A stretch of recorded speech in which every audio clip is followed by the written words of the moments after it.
Have you ever wondered how quickly a company can forget everything you did for it? You can spend years solving their problems, protecting their business, and being the person everyone turns to when things go wrong. And yet, when someone decides you're no longer useful, all of that can disappear in a single meeting. That's what happened to me. And what happened after I was fired was something no one at Vantrex saw coming. Let me tell you how it happened. By the time the Monday morning operations meeting began, everyone at Vantrex Medical Technologies already knew that the Pulse One expansion was moving faster than anything the company had attempted before. The conference room overlooked the manufacturing floor, where technicians in blue coats moved between assembly stations beneath rows of bright industrial lights. On the other side of the glass, dozens of Pulse One monitoring units were being prepared for shipment to hospitals across the country. It was the kind of scene executives loved to photograph. Machines running, orders increasing, production targets climbing. Grant Mercer loved it even more. He stood at the front of the room with one hand resting against the conference table, walking the leadership team through a presentation titled The Next 18 Months. Double production, he said, clicking to the next slide. That's the target. Not eventually. Not when every department feels comfortable. 18 months. A few people nodded. Grant had been Vantrex's vice president of operations for less than a year, but he already carried himself like he had been running the place for a decade. He was 45, polished, confident, and almost unnaturally comfortable in front of executives. He could turn a manufacturing delay into a temporary optimization opportunity, a staffing shortage into a resource allocation challenge, and a quality complaint into a data point. He made everything sound manageable. Until the next slide appeared. It showed a proposed configuration change for the Pulse One system, one that would allow manufacturing to increase output without redesigning part of the production line. Grant glanced toward me. Ethan. I looked down at the documentation in front of me before answering. The validation package isn't complete. The room went quiet for half a second. Grant smiled. Not an angry smile. Not yet. More like the smile of someone who had just encountered an obstacle he assumed would disappear if he pushed hard enough. How incomplete? Enough that I wouldn't release the configuration. Grant leaned against the table. We are talking about a manufacturing optimization, not a new device. The configuration changes how one of the device's operating parameters is handled, I said. That means the existing validation package doesn't cover it. He stared at me for a moment. Then he looked at the others. This is exactly what I'm talking about, he said. We are trying to scale, and we are still treating every change like it requires a 6-week ceremony. I didn't answer. Because it didn't require 6 weeks. It required the validation work to actually be finished. There was a difference. Grant eventually clicked to the next slide. Fine. We'll come back to it. I knew what that meant. He wasn't coming back to the problem. He was coming back to me. At 38, I had spent nearly 9 years at Vantrex, long enough to understand the difference between a genuine disagreement and the beginning of a campaign. And I had learned that the most dangerous people in a company weren't always the ones who shouted. Sometimes they were the ones who smiled while deciding you had become inconvenient. I hadn't started at Vantrex as a manager. I joined as a quality operations specialist when the company was still small enough for engineers, manufacturing supervisors, and regulatory staff to know each other's names. Back then, problems moved slowly enough that you could trace them. A production deviation would reach quality. Quality would contact engineering. Engineering would investigate. Regulatory would review the implications. Someone would document the decision, someone else would approve it, and eventually the issue would disappear. As Vantrex grew, that simplicity disappeared with it. New facilities opened. Hospital contracts multiplied. The Pulse One product line expanded. Engineering began changing configurations faster than quality could review them. Manufacturing needed answers immediately. Regulatory needed documentation before anyone could make those answers official. Eventually, I found myself standing in the middle of all of it. Whenever engineering changed something, they called me. Whenever manufacturing found a problem, they called me. Whenever regulatory couldn't trace a decision, they called me. And when a hospital reported something that didn't fit neatly into any department's responsibility, somehow my phone was the one that rang. I didn't mind. I actually liked solving those problems. The problem was that solving them one by one wasn't enough anymore. So I built Meridian. It started as a simple change control framework, but over the years it became much more than that. Meridian tracked why a product change was requested, what risks it created, what validation was required, who reviewed it, who approved it, and exactly when the decision was made. It wasn't glamorous. Nobody applauded when a change control record was completed correctly. But when an auditor asked 6 months later why a particular Pulse 1 configuration had been approved, Meridian could answer the question in minutes. That was its purpose. Not to slow Vantrex down, to make sure Vantrex knew why it was moving. For years, the system worked. Then Grant arrived. His first few months were almost impressive. He walked through manufacturing personally. He sat with engineers. He asked questions about production targets, labor costs, turnaround times, and capacity. He wasn't stupid. That was part of what made him dangerous. He could see inefficiencies other people had learned to tolerate. But he also had a philosophy that eventually became impossible to ignore. If a process depends on one person, he told me during one of our first private meetings, the process is broken. I actually agreed with him. The answer is redundancy, I said. We train more people. Grant smiled. The answer is removing the dependency. I looked at him. You mean me? I mean the structure. But somehow, after that meeting, the structure always seemed to mean me. It began with small things. A meeting I used to lead suddenly appeared on Grant's calendar. A review I had been responsible for was reassigned to someone 2 levels below me. A presentation I had spent 3 weeks preparing was rewritten, renamed, and presented to the CEO as Grant's Operational Efficiency Initiative. I sat in the back of the room while he presented my work. Nobody said my name. I told myself it didn't matter. Then came the meeting where he humiliated me in front of senior leadership. I had raised concerns about another accelerated product change when Grant interrupted me. Ethan, we are building medical devices, not monuments. A few people smiled. Grant continued. At some point, you have to stop polishing paperwork and let people do their jobs. The room gave him the small, uncomfortable laugh people give when they know something isn't funny but also know who has the power. I looked at the document in front of me. Then I looked back at him. Then let's make sure we are not asking people to defend paperwork that was never completed. His smile disappeared. Only for a second. But I saw it. And from that day forward, I knew this wasn't about process anymore. It was personal. Grant began calling Meridian legacy bureaucracy. He instructed junior managers not to wait for my review unless it was absolutely required. He started bypassing controls that had existed for years. And whenever I objected, he described me as resistant to change. The strange thing was, I wasn't against change. I had spent 9 years changing things. I just believed that when you changed something inside a medical device company, you should know what you were changing. Grant believed the paperwork could catch up later. And eventually, he decided I was the thing standing between Vantrex and the future he wanted. I just didn't know yet how far he was willing to go to remove me. The first sign that Grant wasn't simply trying to streamline Vantrex came 3 weeks later. He stopped asking me to improve Meridian. He started asking other people how to get around it. I noticed it in small ways at first. A junior operations manager would approach me with a question about a change that normally required my review, only to say, Grant told us we could handle it directly. I would open the record and find that the change had already moved forward. No complete validation package. No documented risk assessment. Sometimes not even a clear explanation of who had approved it. When I raised the issue, Grant always had the same answer. We are building redundancy, Ethan. You're removing controls. Same thing, depending on how you look at it. It wasn't the same thing. And I knew it. So did Maya Chen. Maya was the quality systems lead, 34 years old, sharp enough to recognize a problem before most people realized there was one. She had worked under me for years, but she wasn't someone who blindly agreed with me. In fact, when Grant first arrived, she thought some of his criticism was fair. We do have too many manual steps, she told me one afternoon. I know. And some of Meridian could be automated. I've been asking for automation for 2 years. She looked at me. Then why does Grant think you're the reason it isn't automated? I gave her a tired smile. Because that's a better story than admitting it takes money to fix.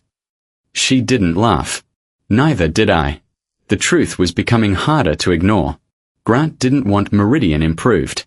He wanted it weakened. And once I understood that, I started documenting every instruction he gave me. Not because I was planning revenge, because I had finally realized I might need to defend myself. That decision became important sooner than I expected. One Thursday afternoon, Grant called me into his office. He had a document open on his screen. Pulse 1 configuration update, he said.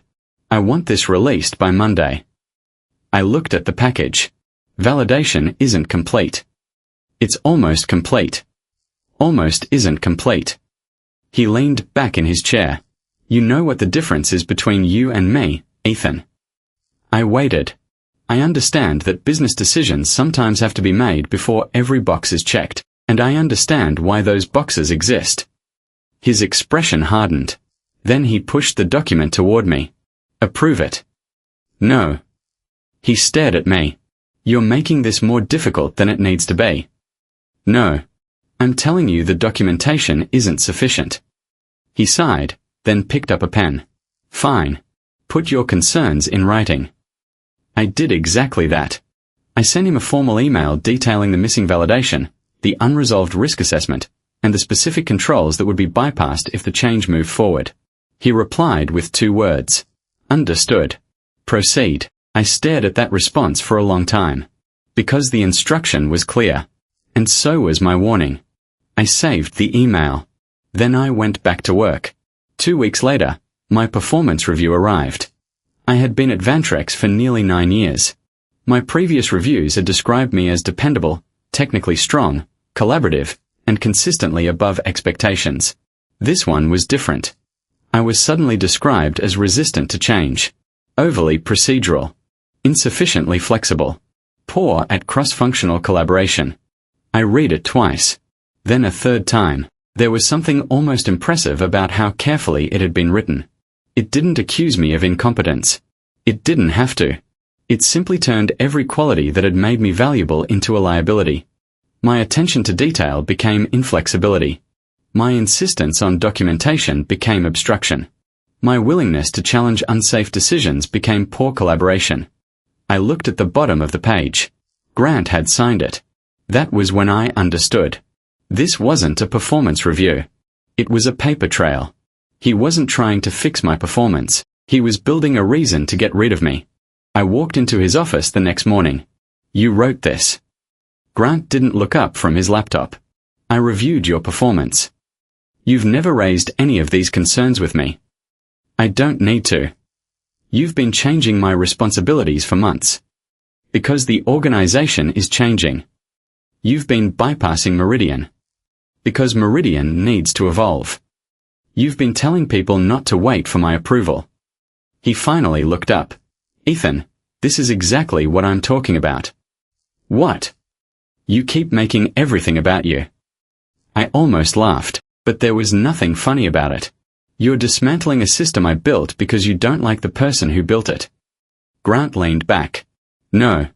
I'm dismantling a system that made one person indispensable. He paused. Then he said the sentence I would remember for a long time. You built a system that made you indispensable. That's not leadership, Ethan. That's job security disguised as expertise. I didn't respond. Because I knew there was no point. The decision had already been made. 3 days later, Grant called me into a conference room. HR was there. My manager wasn't. That told me everything. Grant placed a folder on the table. Your position is being eliminated. I looked at the folder. Then at him. Effective when? Today. I had spent nearly 9 years at Vantrex. I had stayed late during product failures.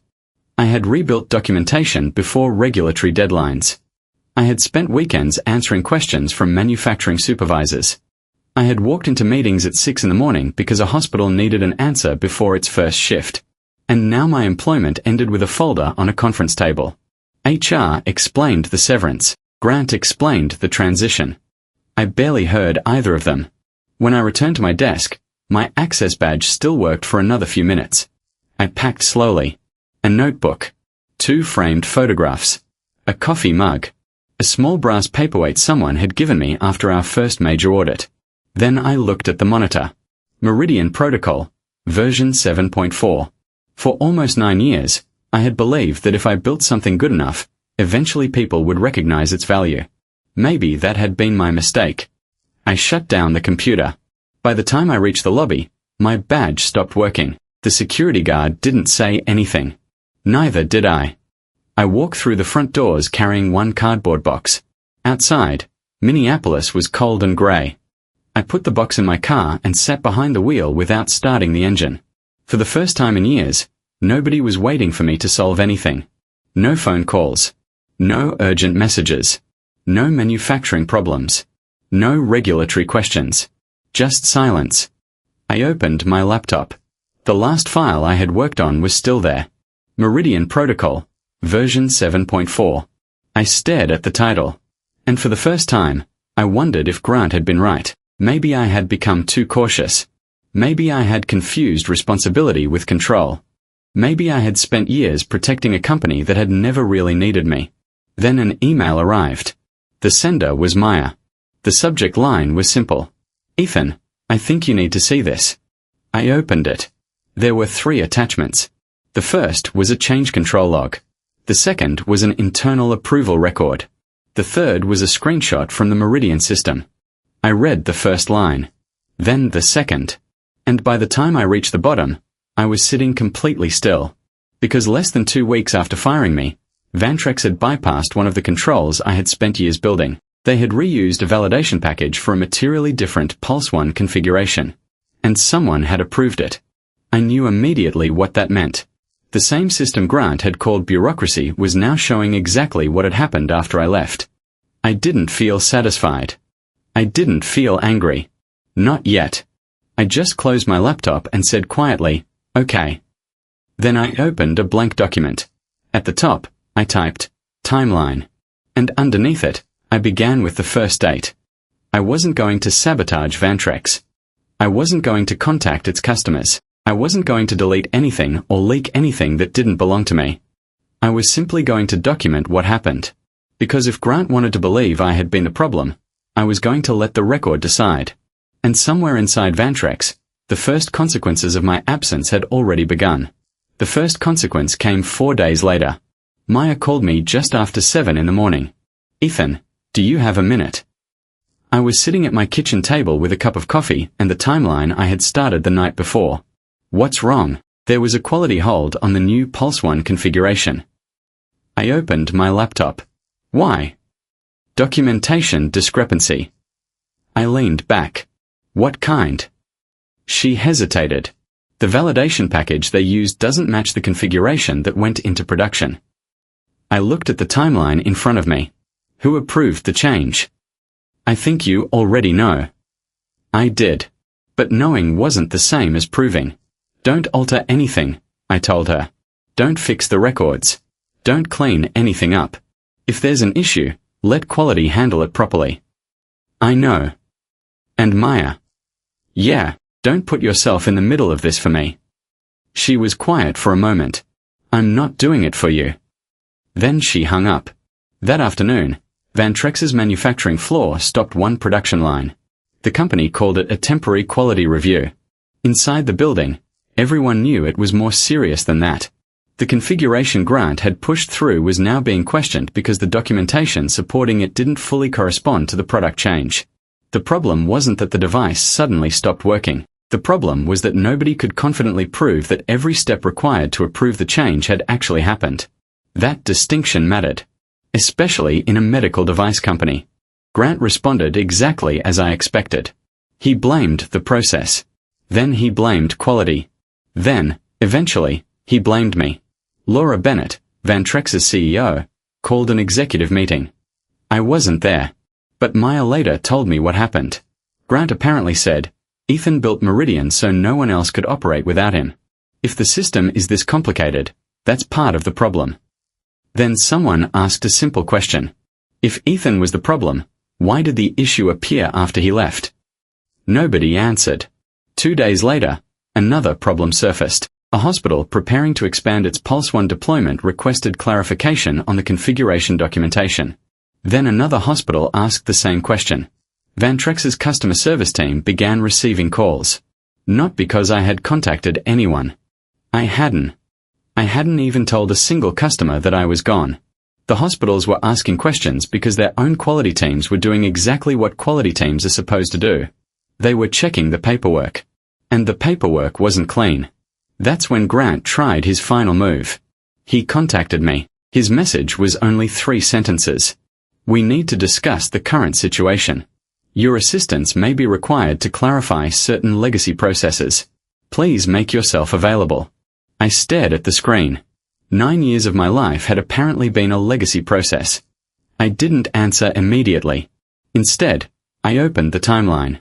There were now 37 entries. Emails, meeting notes, approval requests, dates, instructions, warnings, and one message from Grant that I had saved because I knew I might need it. Proceed without Ethan's review. We can reconcile the documentation afterward. I had written the warning. He had written the instruction. There was nothing to argue about. A few hours later, Vantrex's general counsel contacted me directly. She didn't threaten me. She didn't demand anything. She asked whether I would be willing to participate in a formal review. I agreed. Because this wasn't about revenge anymore. It was about establishing what had actually happened. The meeting took place in the same executive conference room where Grant had once presented his 18-month expansion plan. This time, the room felt different. Laura was there. Grant was there. The general counsel was there. Elena Ramirez from Regulatory Affairs sat at one end of the table.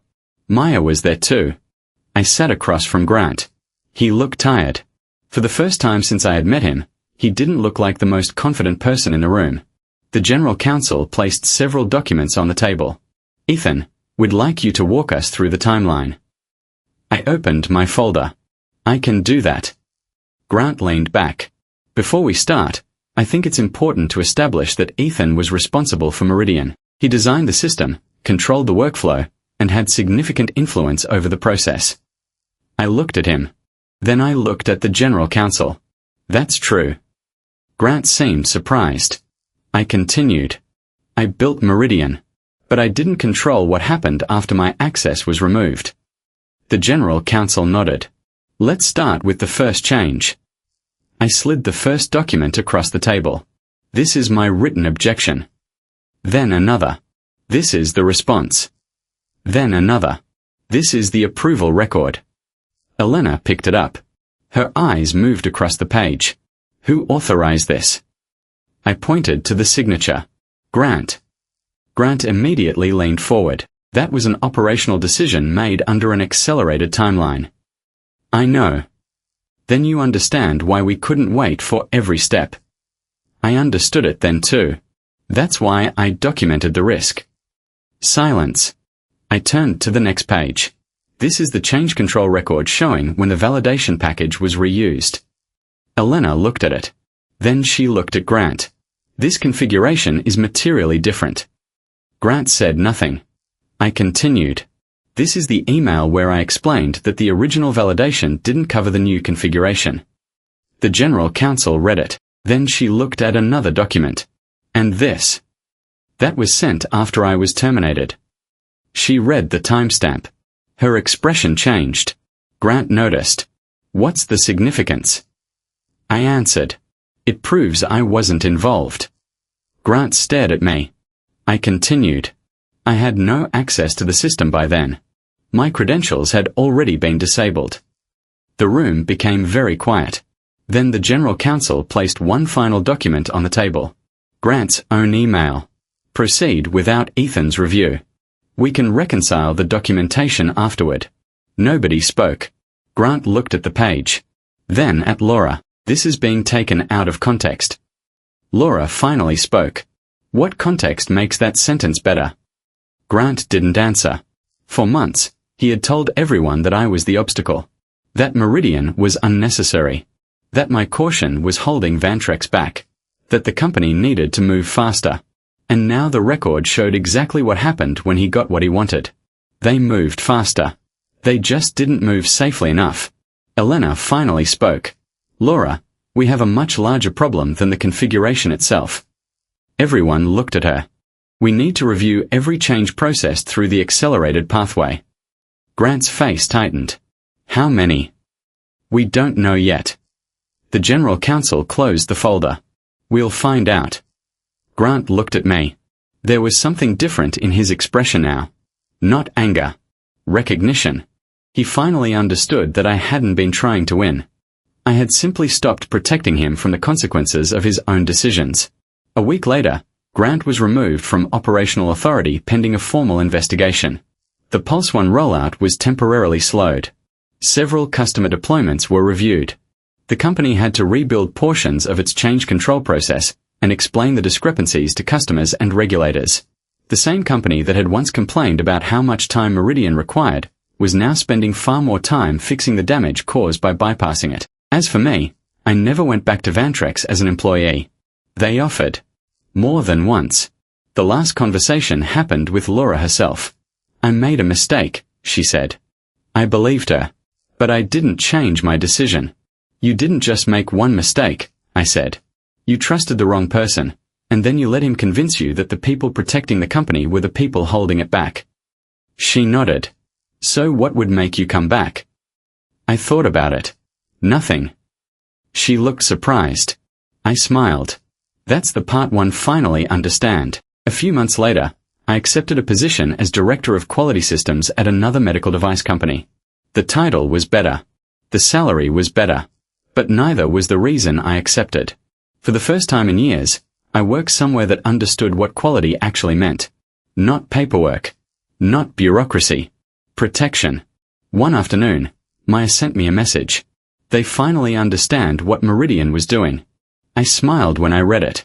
Then I closed the message. For years, I had thought my job was to make sure nothing went wrong. I was wrong. My job was to make sure that when something did go wrong, we knew why. Vantrex eventually learned the difference. And Grant learned something else. Sometimes the person you remove because you think they're slowing you down is the person who is quietly keeping you from falling apart.